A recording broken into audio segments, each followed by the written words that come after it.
Now, let's move on to another issue that is making the headlines, and the 10-year jail sentencing of the former Maslock CEO has been described as not enough to merit the financial loss caused to the state. And according to anti-grabs campaigner Vitus Azeem, more deterrent measures must be meted out to anyone found in a corrupt act. To him, monies and properties acquired during the tenure of corrupt people must be recovered.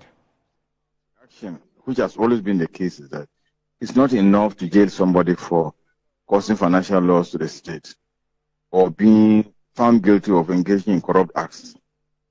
Because if you jail me for 10 years or 5 years or whatever, when I've already acquired wealth, built a mansion, sent my children abroad, after 10 years I'll come out and enjoy my wealth, which I've accumulated. So you have to jail me, but also make sure that you take back the money that I've stolen. You should have recovered the money that I've illegally acquired. If you find me guilty, even your salary, are you saying that they never saved any money from their salary? At that level, their salary is higher than the normal worker.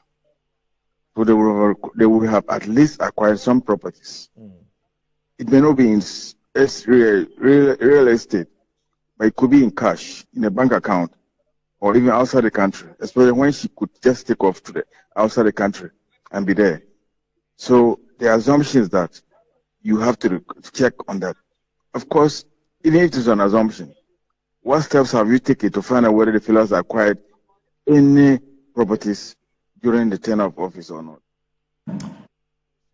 The Member of Parliament for Bongo, Edward Bawa Bambiri, mentioned on Good Morning Ghana earlier today that it is important for the state to show interest in other current scandalous cases as well. It's crucial to address multiple cases and ensure transparency and accountability across board, as said by Edward Bawa. And also government spokesperson Eric Mwakuchum says asset declaration law should be emphasized to curb corrupt practices.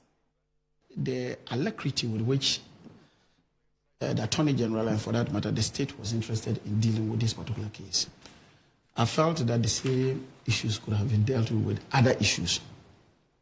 I say this because, look, one of the things we must hold our leaders to, and I believe that that's one of the reasons why the current flag bearer of the NDC has insisted that, look, in as much as when I come into government, given the opportunity, I will pursue former appointees who may have offended the law. I will also ensure that within my own government, I deal with them. And in fact, he was not only saying, but he has evidence. There's evidence of him doing that. The issue of Abuga Pele's case, he had to. Abuga Pele, everybody who knows Abuga Pele and the former president, they were very close friends because they've known each other for many years. But he still went ahead and asked the Attorney General to prosecute his own friend because he felt that there were some infractions that were occasioned as a result of his leadership at the end, JIDA or whatever it is, YE, whatever you call it. So I felt that, look, whilst they were so interested in getting this case done with, and I think that the court processes will go to, because the woman has a right to appeal, there are other cases that the Attorney General should have been interested in. My perspective on these conversations is that, yes, it's good. You go through the process, she's prosecuted and all of those things, and there's a jail sentence and all of those things. Then after that, what next?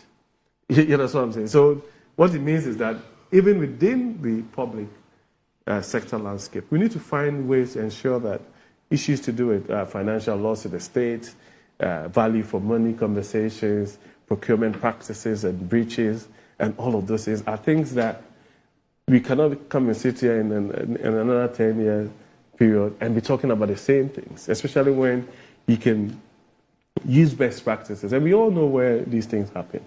I've had occasions to even agree with people who have asked that we need to be able to tighten our asset declaration laws to start with. Because truly, there are some people who, for one reason or the other, probably will not even find themselves being taken to court or even going through this process. However, the assets that they had prior to entering public service probably were not even determined.